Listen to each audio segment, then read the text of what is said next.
Allahu Akbar,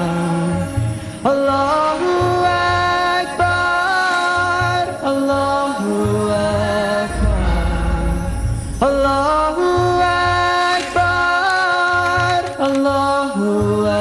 Akbar, Allahu Akbar, Allahu Akbar,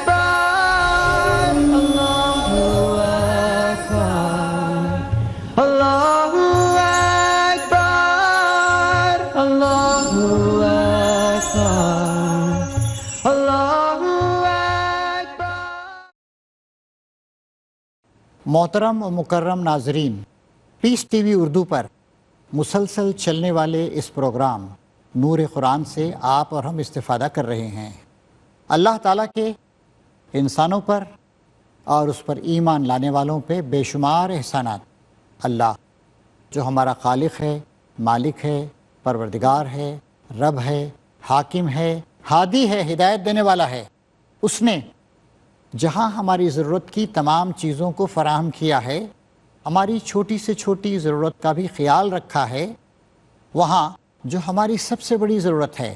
ہدایت کی ضرورت، رہنمائی کی ضرورت، راہ مستقیم کو پانے کی ضرورت، اس کا بھی اس نے لحاظ رکھا ہے۔ اور اس کی اتنی اہمیت ہے کہ ہم جو 5 وقت نماز پڑھتے ہیں، ہر نماز کی ہر رکعت میں ہم اپنی ضرورت کو اخلاص کے ساتھ اللہ تعالیٰ کے سامنے رکھتے ہیں اور کہتے ہیں اہدنا الصراط المستقیم، اے مالک ہم کو سیدھا راستہ دکھا، فکر کا، عقائد کا، خیالات کا، اور پھر عمل کا، عمل کے ہر شعبے کا، عبادت کا، اخلاق کا، انفرادی زندگی کا، خاندانی زندگی کا، سماجی زندگی کا، معاشی زندگی کا، اور پھر سیاسی زندگی کا۔ تو اللہ تعالیٰ اس کے جواب میں قرآن مجید پورے کا پورا ہمارے سامنے رکھتا ہے اور کہتا ہے ذالک الکتاب لا ریب فیہ، یہ ہے میری وہ کتاب جس میں کسی قسم کا کوئی شک و شبہ نہیں ہے، یہ شکوک و شبہات سے بالاتر ہے۔ ہدی للمتقین، یہ متقیوں کے لیے ہدایت ہے، سراسر ہدایت ہے، جو تقویٰ کا طریقہ اختیار کرتے ہیں، خدا سے ڈرتے ہوئے زندگی گزارتے ہیں، احساس ذمہ داری سے جن کی زندگی کا ہر پہلو روشن ہوتا ہے، ان کے لیے اللہ تعالیٰ کی یہ کتاب ہدایت ہے۔ اور یہ ایسی ہدایت ہے جو قیامت تک ہماری راہوں میں روشنی کرتی رہے گی۔ چنانچہ فرمایا ہادی برحق، ہادی اعظم، اللہ کے آخری رسول اور قرآن مجید لانے والے رسول اللہ صلی اللہ علیہ وسلم نے، یہ ایسی کتاب ہے جس سے طبیعتیں کبھی سیر نہیں ہوں گی، جس سے طبیعتیں کبھی اکتائیں گی نہیں، اس کے مضامین کبھی ختم نہیں ہوں گے، یہ ہمیشہ تمہاری رہنمائی کرتی رہے گی، اور باطل آگے سے، پیچھے سے، دائیں سے، بائیں سے، کہیں سے بھی اس پر حملہ آور نہ ہو سکے گا۔ یہ بھی فرمایا تھا آپ نے اس کتاب کو مضبوط ہاتھوں سے تھامے رہو، میں دنیا سے جا رہا ہوں، ذمہ داریاں تمہارے سپرد کر کے جا رہا ہوں، اگر تم ان 2 چیزوں یعنی اللہ کی کتاب اور میری سنت، میرے طریقے کو مضبوط ہاتھوں سے تھامے رہو گے تو کبھی گمراہ نہ ہوگے۔ اسی لیے قرآن مجید کی توضیح و تشریح کا پروگرام مسلسل آپ کے سامنے پیش کیا جا رہا ہے، ہم اور آپ استفادہ کر رہے ہیں تاکہ آسان زبان میں قرآن مجید کی باتیں بڑی حد تک، ضروری حد تک تفصیل کے ساتھ ہمارے سامنے آ جائیں۔ سورہ شعراء کا مطالعہ ہم پچھلے چند ایپیسوڈ سے کر رہے ہیں، اور آپ کو یاد دلاتے چلیں کہ یہ مکے کے قیام کے درمیانی زمانے میں دور متوسط میں نازل ہوئی تھی۔ نبی کریم صلی اللہ علیہ وسلم پر، آپ کی دعوت پر، قرآن مجید پر اور اسلام پہ جو اعتراضات کیے جا رہے تھے اور جو شکوک اٹھائے جا رہے تھے، ان سب کا اس میں جواب دیا جا رہا ہے۔ اس صورت میں اللہ تعالیٰ نے وارننگ بھی دی ہے، کیونکہ دعوت پیش کرتے کرتے ایک عرصہ ہو چکا تھا اور نام نہاد بڑے لوگ، سردار لوگ، رہنمائی کرنے والے لوگ اسلام کو تسلیم کرنے کے لیے تیار نہیں تھے۔ چنانچہ آپ کو یاد دلا دیں کہ اس میں ہمارے سامنے وہ نمونہ پیش کیا گیا کہ کیسے موسیٰ علیہ السلام اور فرعون کی کشمکش ہوئی تھی، اور موسیٰ علیہ السلام کی تمام ہدایات کے باوجود، تمام دلائل کے باوجود، سمجھانے کے باوجود، اور اللہ تعالیٰ نے فرمایا کہ 9 نشانیاں دی تھیں اللہ تعالیٰ نے، ید بیضا اور لاٹھی جو سانپ بن جاتی تھی، اور کئی عذاب آئے، مثلاً پورے ملک میں سرسریاں پھیل گئیں، سارا پانی خون میں تبدیل ہو گیا، یا ٹڈی دل کا حملہ ہوا، کہ طوفان آئے، اس طرح کے کئی 9 معجزے دیے گئے، پھر بھی فرعون نہیں مانا۔ جادوگروں سے مقابلہ ہوا، جادوگر ناکام ہوئے۔ جادوگروں نے گواہی دی کہ موسیٰ علیہ السلام واقعی اللہ کے نبی ہیں، اور انہوں نے کہا آمنت برب العالمین، رب موسیٰ و ہارون، ہم ایمان لے آئے رب العالمین پر، موسیٰ اور ہارون کے رب پر۔ فرعون نے دھمکی دی، مخالف سمتوں سے پیر کٹوا دوں گا، ذلت کے ساتھ سولی پہ چڑھا دوں گا۔ انہوں نے کہا کوئی بات نہیں، حقیقت ہم پہ واضح ہو چکی ہے،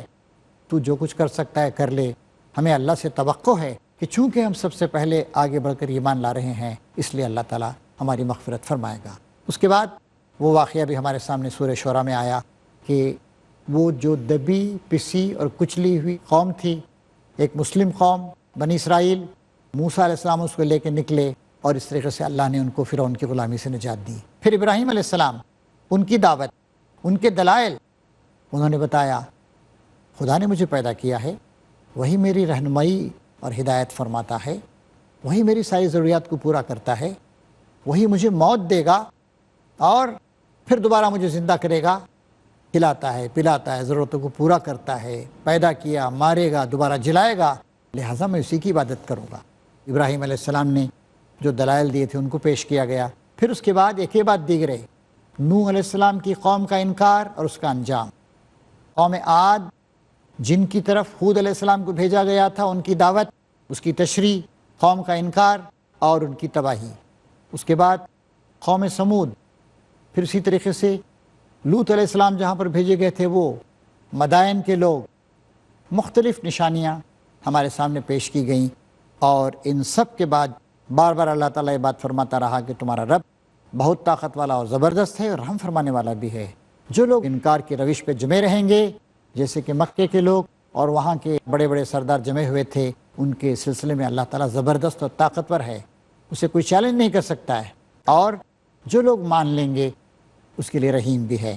اب ہم آگے بڑھتے ہیں۔ اللہ تعالیٰ یہاں فرما رہا ہے براہ راست مکے کے لوگوں کو مخاطب کرتے ہوئے، یہ رب العالمین کی نازل کردہ چیز ہے قرآن مجید، اسے لے کر تیرے دل پر امانت دار روح اتری ہے، روح جبرائیل علیہ السلام، تاکہ تو ان لوگوں میں شامل ہو جو خدا کی طرف سے خلق خدا کو متنبہ کرنے والے ہیں، صاف صاف عربی زبان میں، کلیئرٹی، اس میں کوئی چیز گنجلک نہیں ہے۔ اور یہ بھی اللہ تعالیٰ کا ایک بڑا احسان ہے کہ اس زمانے سے لے کر آج تک پچھلے 1500 سال میں عربی زبان تبدیل نہیں ہوئی، باقی زبانیں تبدیل ہو گئیں، بہت ساری زبانیں نہیں تھیں، نئی زبانیں ایجاد ہوئیں، پرانی زبانیں متروک ہو گئیں۔ قرآن شریف کا کوئی لفظ متروک آبسلیٹ نہیں ہوا، قرآن مجید کا کوئی محاورہ متروک نہیں ہوا، اور اگلے لوگوں کی کتابوں میں بھی موجود، تورات ہو، زبور ہو، انجیل ہو، اور ان سے پہلے اللہ تعالیٰ کی وحی جو مختلف انبیاء پر آئی تھی، ان سے بھی یہی تعلیم تھی، یہی توحید، یہی خدا کی عبادت کرنے کی دعوت، یہی اپنی پوری زندگی کو راہ خدا میں لگا دینے کی دعوت، اور یہی پیغام ہر نبی کی طرف سے کہ اللہ ہی کی عبادت کرو اور میری پیروی کرو، اللہ سے ڈرو۔ کیا ان اہل مکہ کے لیے یہ کوئی نشانی نہیں ہے کہ اسے علماء بنی اسرائیل جانتے ہیں؟ لیکن ان کی ہٹ دھرمی کا حال تو یہ ہے کہ اگر ہم اسے کسی اجمی پر بھی نازل کر دیتے اور یہ فصیح عربی کلام وہ ان کو پڑھ کر سناتا، تب بھی وہ اس کو مان کر نہ دیتے۔ اس طرح ہم نے اس ذکر کو مجرموں کے دلوں میں گزارا ہے، جیسے ایک سلاخ کسی کے دل میں گزر جاتی ہے، اس طریقے سے جو مجرم ہیں، جرم جن کا وتیرہ اور شیوہ حیات بن گیا ہے، جو جرائم میں ہی آگے بڑھنا چاہتے ہیں، سننا نہیں چاہتے، سمجھنا نہیں چاہتے، دلائل پہ غور کرنا نہیں چاہتے، اور جن مفادات کو انہوں نے اپنے قبضے میں کر رکھا ہے، جو طاقت اور سیادت اور دولت غلط طریقوں سے انہیں حاصل کر رکھی ہے، اس کو چھوڑنے کے لیے تیار نہیں تھے۔ وہ اس پر ایمان نہیں لاتے جب تک عذاب علیم نہ دیکھ لیں۔ پھر جب وہ بے خبری میں ان پر آ پڑتا ہے، اس وقت وہ کہتے ہیں کہ اب ہمیں کچھ مہلت مل سکتی ہے۔ پہلی قوموں کا بھی یہی طریقہ رہا ہے، ان کو اپنے وسائل پر، اپنی دنیاوی شان و شوکت پر، اپنی دولت پر اتنا بھروسہ تھا کہ انبیاء کرام کی تعلیمات کو رد کیا انہوں نے، لیکن بالآخر انبیاء کرام جس حق کی طرف بلا رہے تھے وہ بات واضح ہو کے رہی۔ بعد میں انہوں نے کہا ہم ظالم تھے، ہم سے غلطیاں ہو گئیں، لیکن اس وقت تلافی کا وقت نکل چکا تھا۔ تو کیا یہ لوگ ہمارے عذاب کے لیے جلدی مچا رہے ہیں؟ تم نے کچھ غور نہیں کیا؟ ہم انہیں برسوں تک عیش کرنے کی مہلت بھی دے دیں اور پھر وہی چیزیں ان پر آ جائے جس سے انہیں ڈرایا جا رہا ہے، تو وہ سامان زیز جو ان کو ملا ہوا ہے ان کے کس کام آئے گا؟ تو اللہ تعالیٰ فرماتا ہے کہ لمبی زندگی انہیں دے دیں اور اس کے بعد بھی اگر پھر عذاب میں پکڑ لیں تو کیا فائدہ ہے اس عیش و عشرت کا، اس سامان حیات کا؟ قابل احترام ناظرین، بریک کا وقت قریب آ گیا ہے۔ ایک بریک کے بعد انشاءاللہ دوبارہ ہم اپنا مطالعہ جاری رکھیں گے۔ Allahu Akbar, Allahu Akbar, Allahu Akbar. محترم ناظرین، بریک کے بعد دوبارہ آپ کا استقبال ہے۔ ہم اپنا مطالعہ جاری رکھیں گے۔ مزید فرمایا جا رہا ہے، دیکھو ہم نے کبھی کسی بستی کو اس کے بغیر ہلاک نہیں کیا کہ اس کے لیے خبردار کرنے والے حق نصیحت ادا کرنے کو موجود تھے۔ وما کننا ظالمین، اور ہم ظالم نہیں ہیں۔ فطری بات ہے، اللہ تعالیٰ کسی قسم کا ظلم اپنے بندوں پہ نہیں کرتا ہے۔ جب بھی اس نے لوگوں کو ہلاک کیا، انبیاء کرام تشریف لائے اور کھول کھول کر انہیں لوگوں کے سامنے باتیں پیش کی اور مسلسل انکار کیا، تب ان پہ عذاب آیا۔ ایک سوال آج کے لوگ یہ کر سکتے ہیں، آج ایسے بڑے بڑے عذاب کیوں نہیں آتے ہیں؟ دو طرح کی چیزیں ہوتی ہیں۔ ایک، نبی براہ راست کسی قوم کو مخاطب کرے اور براہ راست اللہ تعالیٰ کا کلام ان کے سامنے پیش کرے، نبی کی زندگی پس منظر میں کھڑی ہوئی ہو، نبی جو تبدیلیاں لا رہا ہے، جیسا اخلاقی انقلاب لا رہا ہے وہ بھی لوگ دیکھیں، اور تب بھی لوگ انکار کریں، تو ظاہر ہے کہ ڈائریکٹلی براہ راست عذاب کا کوڑا ان پر برسے گا۔ جہاں تک آج کے زمانے کا تعلق ہے، آج کچھ لوگ ہیں جو دعوت کا کام کر رہے ہیں، امت مسلمہ کے کچھ لوگ ہیں اور لوگ سمجھ رہے ہیں، سمجھا رہے ہیں، لیکن اتنے بڑے پیمانے پر ڈائریکٹ اتمام حجت نہیں ہو رہا ہے۔ ویسے آج بھی ہم دیکھتے ہیں جنگیں، کیا یہ عذاب نہیں ہے؟ کسی قوم کی تعداد کا مسلسل گھٹتے چلے جانا، کیا یہ عذاب نہیں ہے؟ عروج کی انتہائی بلندیوں پر پہنچنے کے بعد پھر دوبارہ زوال کا شکار ہو جانا، کیا یہ عذاب نہیں ہے؟ مسلسل معاشی مار کا برداشت کرنا، یا اقتدار سے محروم ہو جانا، یا انٹرنل کانفلکٹس، اندرونی انتشار کا شکار ہو جانا، مختلف اس طرح کے عذاب یا بیماریوں کا شکار ہو جانا، اور کبھی کبھی طوفان، سونامی، زلزلے، اس طرح کی چیزیں بھی آتی ہیں۔ بہرحال آج بھی اس طرح کی چیزیں ہوتی رہتی ہیں۔ دیکھو ہم نے کبھی کسی بستی کو اس کے بغیر ہلاک نہیں کیا کہ اس کے لیے خبردار کرنے والے حق نصیحت ادا کرنے کو موجود تھے اور ہم ظالم نہ تھے۔ اس کے بعد اللہ تبارک و تعالیٰ فرما رہا ہے کہ اس کتاب مبین کو لے کر شیاطین نہیں اترے ہیں۔ یہ کتاب، اس کا انداز بیان، اس کا طرز گفتگو، اس کے مضامین، جس نیکی اور اخلاق کی بلندی اور پاکیزہ اخلاق اور اچھے طرز زندگی کی یہ کتاب تلقین کر رہی ہے، جو تصور پیش کر رہی ہے، بڑا اونچا ہے۔ اس کتاب مبین کو شیاطین لے کر نہیں اترے ہیں، نہ یہ کام ان کو سجتا ہے۔ شیطان کیا کرتا ہے؟ انتشار پھیلاتا ہے، گڑبڑیں کرتا ہے، بے حیائی، بے پردگی، فحاشی، گندگی، رذائل اخلاق، قتل خون، مار پیٹ۔ یہ کتاب قرآن مجید جس کو محمد صلی اللہ علیہ وسلم لے کر آئے ہیں، ان ساری کی ساری برائیوں سے انسان کو بچا رہی ہے۔ پاکیزہ اخلاق، خاکساری، خدا پرستی، خدا کے سپرد کر دینا اپنے آپ کو، اللہ کی عبادت کرنا، اللہ کے بندوں کا خیال رکھنا، یہ ہے اس کتاب کی تعلیم۔ اور نہ وہ یہ ایسا کر ہی سکتے ہیں، وہ تو اس کی سماعت تک سے دور رکھے گئے ہیں۔ اللہ تعالیٰ اس کلام الہی کو جو نبی کریم صلی اللہ علیہ وسلم پر قرآن مجید کی آیات کی صورت میں نازل ہوا،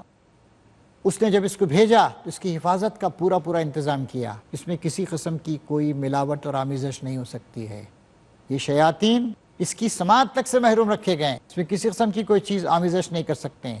بالکل اللہ تبارک و تعالیٰ کا کلام، اللہ تعالیٰ کی ہدایات، اور بھیجا کس کے ذریعے؟ ایک نہایت ہی متبرک، نہایت ہی امانت دار فرشتے جبرائیل امین کے ذریعے سے، جن کا اللہ تعالیٰ کے پاس بہت بڑا مرتبہ ہے، اور وہ لائے اور قلب محمد صلی اللہ علیہ وسلم پر اس کو نازل کر دیا۔ اس کے الفاظ متعین تھے، اس کا مفہوم متعین تھا۔ پس اے محمد صلی اللہ علیہ وسلم، اللہ کے سوا کسی دوسرے معبود کو نہ پکارو، ورنہ تم بھی سزا پانے والوں میں شامل ہو جاؤ گے۔ اس کا مفہوم یہ نہیں ہے کہ نعوذ باللہ حضور کے بارے میں اس طرح کا کوئی اندیشہ تھا۔ یہ دراصل مخالفین کو سنایا جا رہا ہے۔ اللہ کا کلام اتنا مقدس کلام ہے اور اللہ کی باتیں ایسے مضبوط ہیں کہ نبی بھی اگر ان سے روگردانی کرے تو عذاب کا شکار کر دیا جاتا۔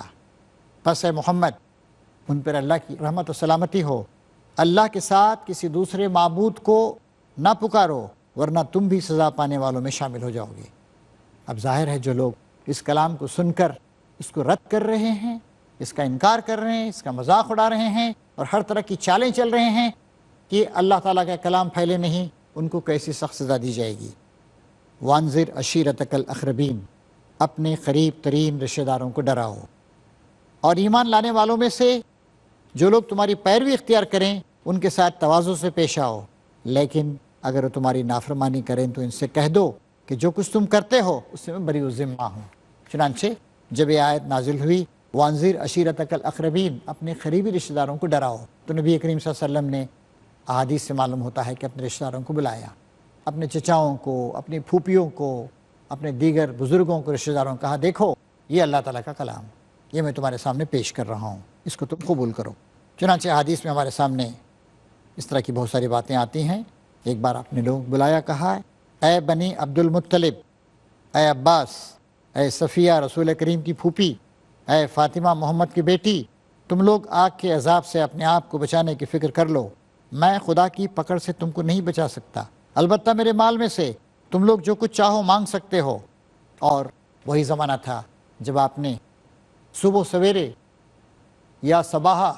وہ نعرہ بلند کیا کوہ صفا پہ چڑھ کے، اور مختلف قبائل کا نام لے لے کر کہا کہ دیکھو میں اللہ تعالیٰ کا نبی ہوں، آنے والے دور کی ایک تم کو تصویر دکھا رہا ہوں، اس پیغام کو قبول کر لو، اس کو مان لو۔ وانذر عشیرتک الاقربین، اپنے قریبی رشتہ داروں کو ڈراؤ، اور ایمان لانے والوں میں سے جو لوگ تمہاری پیروی اختیار کریں ان کے ساتھ تواضع سے پیش آؤ، نرمی سے، محبت سے، لیکن اگر وہ تمہاری نافرمانی کریں تو ان سے کہہ دو کہ جو کچھ تم کرتے اس سے میں بری الذمہ ہوں، اور اس زبردست اور رحیم پر توکل کرو جو تمہیں اس وقت دیکھ رہا ہوتا ہے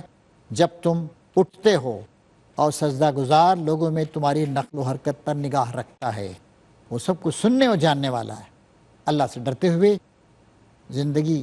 گزارو اور توکل کرو اللہ تعالیٰ پر، اللہ کامیابی سے نوازے گا۔ لوگو، کیا میں تمہیں بتاؤں کہ شیاطین کس پر اترا کرتے ہیں؟ وہ ہر جعلساز بدکار پر اترا کرتے ہیں، سنی سنائی باتیں کانوں میں پھونکتے ہیں، ان میں سے اکثر جھوٹے ہوتے ہیں۔ شیاطین کی کار فرمائیاں ہوتی رہتی ہیں، خرابیاں، برائیاں، غلط نظریات، غلط فلسفے، اللہ کو چھوڑ کر دیگر لوگوں کی بندگیاں کرانا، نئے نئے معبود بنانا، نئے نئے دھوکے دینا، نئی نئی دل فریبیاں پیدا کرنا شیطان ہمیشہ سے کرتا رہا ہے۔ جیسے کہ شاعر نے کہا ہے، بدل کے بھیس زمانے میں پھر سے آتے ہیں، اگرچہ پیر ہے آدم جواہلات و منات۔ تو اللہ تعالیٰ فرما رہا ہے شیاطین کس پہ اترا کرتے ہیں؟ وہ ہر جعلساز بدکار پر اترا کرتے ہیں، جو نظریاتی جعلسازی، نئے نئے نظریات پیدا کر کے لوگوں کو خدا سے بدگمان کیا جائے، ہٹایا جائے، برائیوں میں مبتلا کیا جائے اور اپنا مفاد، اپنی دنیا پرستی کا مفاد حاصل کیا جائے۔ سنی سنائی باتیں کانوں میں پھونکتے ہیں اور ان میں سے اکثر جھوٹے ہوتے ہیں۔ رہے شورا، کچھ لوگ شاعروں کو بہت بڑا مقام دیتے ہیں، اور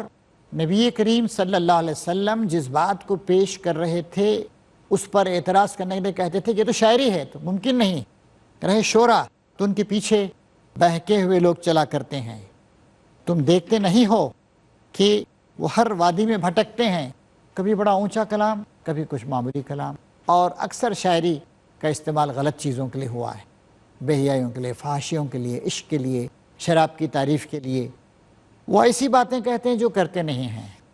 نبی کریم صلی اللہ علیہ وسلم وہ باتیں کہتے تھے جو خود وہ کرتے تھے، ان کا پیغام ایک عملی پیغام تھا، بجز ان لوگوں کے جو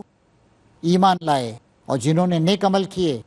اور اللہ کو کثرت سے یاد کیا۔ ہاں، شاعروں میں کچھ اچھے لوگ بھی ہوتے ہیں، وہ ایکسیپشن ہیں، مستثنیٰ ہیں۔ ایک اچھے شاعر کی کیا صفت ہونی چاہیے؟ پہلی بات ایک وہ ایمان لائے، اور دوسری بات یہ ہے کہ وہ نیک عملی اختیار کرے، تیسری بات یہ ہے کہ اللہ کو کثرت سے یاد کرے، چوتھی بات یہ ہے جب ان پر ظلم کیا گیا تو اس سے بدلہ لے لیا۔ یہ بات اللہ تعالیٰ قرآن شریف میں کئی جگہ بیان کر چکا ہے کہ اگر تم پر کسی نے ظلم کیا ہے تو اگر بہتر ہو تو اسے معاف کر دو، نہیں تو کم سے کم جتنا تم پہ ظلم کیا گیا ہے اتنا ہی تم اس سے بدلہ لے سکتے ہو، اس سے زیادہ نہیں۔ اور پھر اللہ تعالیٰ فرما رہا ہے کہ وہ سَيَعْلَمُ الَّذِينَ ظَلَمُوا أَيَّ مُنْقَلِبٍ يَنْقَلِبُونَ، ظلم کرنے والوں کو عنقریب معلوم ہو جائے گا کہ کس انجام سے دو چار ہوتے ہیں۔ نبی کریم صلی اللہ علیہ وسلم پر ظلم کیا جا رہا تھا، کٹھوجتی برتی جا رہی تھی، شبہات پھیلائے جا رہے تھے، اور آپ کی بات کو ماننے کے لیے لوگ تیار نہیں تھے، طرح طرح کے اعتراضات کرتے، کبھی کہتے کہ یہ تو شاعری ہے، یہ پریکٹیکل باتیں نہیں ہیں، یہ تبدیلی نہیں لائی جا سکتی۔ تو اللہ تعالیٰ صاف صاف فرما رہا ہے کہ اے نبی تم اپنا کام کیے چلے جاؤ اور بھروسہ کرو اللہ تبارک و تعالیٰ پر جو تمہارا رب ہے، رب حقیقی ہے، اور اسی پہ توکل کر کے تم اپنا کام کرتے رہو۔ اس کلام کو اللہ تبارک و تعالیٰ نے شیطان مردود کی طرف سے کسی بھی قسم کی مداخلت سے محفوظ رکھا ہے۔ اس کو تم اخلاص کے ساتھ لوگوں کے سامنے پیش کرتے رہو۔ ان لوگوں کو بتا دو کہ وہ اللہ تعالیٰ کو چھوڑ کر کسی اور معبود کی عبادت نہ کریں، ورنہ انہیں سخت سزا دی جائے گی۔ اور پھر اپنے قریبی رشتہ داروں کو ڈراؤ، اور ساتھ ساتھ دنیا کے اور لوگوں کو بھی ڈراتے رہو، اور جو لوگ اس کو قبول کر لیں، تمہاری پیروی اختیار کریں، ان کے ساتھ نرمی سے، تواضع سے، عزت سے، اکرام کے ساتھ پیش آؤ، چاہے ان کو کتنی باتیں لوگ کیوں نہ کہیں، ریجیکٹ کیوں نہ کریں، اور ان کی اصلاح کرنا، ان کی خیر خواہی اور نصیحت کرنا تمہاری ذمہ داری۔ ان میں سے کچھ لوگ اگر غلط کوئی طریقہ اختیار کریں تو تم ان سے بری الذمہ ہو، اور تمہیں خدائے عزیز و رحیم پہ بھروسہ کرنا چاہیے، اس خدا پہ جو زبردست اور طاقت والا ہے، مجرموں سے، مخالفین سے انتقام لے سکتا ہے اور ان کو سزا دے سکتا ہے۔ اور اللہ تبارک و تعالیٰ تمہارے ساتھ ہے، تمہیں دیکھتا رہتا ہے جب تم اٹھتے ہو، عبادتوں کے لیے اٹھتے ہو یا سو کر اٹھتے ہو، اور سجدہ گزار لوگوں میں تمہاری نقل و حرکت میں نگاہ رکھتا ہے، دن میں بھی اور رات کے اوقات میں بھی، جب تہجد کو تم اٹھتے ہو اور لوگوں کو اٹھاتے ہو، نماز کے لیے تلقین کرتے ہو۔ اور اللہ تعالیٰ سمیع اور علیم ہے، سب کو سنتا اور جانتا ہے۔ اور ظاہر ہے نبی کریم صلی اللہ علیہ وسلم کا یہ پیغام شورا کے پیغام سے بالکل مختلف تھا، خدا کی طرف سے آیا ہوا تھا، اور بتا دیا کہ شورا تو ایسے لوگ ہوتے ہیں، بہکے ہوئے لوگ ہوتے ہیں، غلط راہوں پہ چلتے رہتے ہیں، ہر وادی میں بھٹکتے ہیں، ہر طرح کی باتیں کرتے ہیں۔ البتہ اس میں ایسے لوگ بھی ہوتے ہیں جو مستثنیٰ ہوتے ہیں، اچھے شاعر، ان کی صفات ہیں کہ وہ ایمان لاتے ہیں، نیک عمل کرتے ہیں، اللہ کو کثرت سے یاد کرتے ہیں، اور جب ظلم کیا جائے تو بس اس کا اتنا ہی بدلہ لیتے ہیں جتنا ظلم کیا گیا۔ اور پھر بتایا جا رہا ہے آخر میں کہ جو لوگ ظلم کا طریقہ اختیار کیے ہوئے ہیں، عنقریب ان کو معلوم ہو جائے گا کہ ان کا انجام کیا ہونے والا ہے۔ اور دنیا نے دیکھا، تاریخ نے اس کو نوٹ کیا کہ مخالفین ظالم ناکام ہوئے اور نبی کریم صلی اللہ علیہ وسلم کامیاب و کامرہ ہوئے۔ محترم ناظرین، آئیے ہم بھی یہ طے کریں کہ ہم نبی کریم صلی اللہ علیہ وسلم کی مکمل اور سچی پیروی اختیار کریں گے، اور قرآن مجید کی روشنی میں اپنی زندگی کا سفر طے کریں گے۔ اے اللہ ہماری مدد فرما، ربنا تقبل منا انک انت السمیع العلیم وتب علینا انک انت التواب الرحیم، وآخر دعوانا ان الحمد للہ رب العالمین۔ اللہ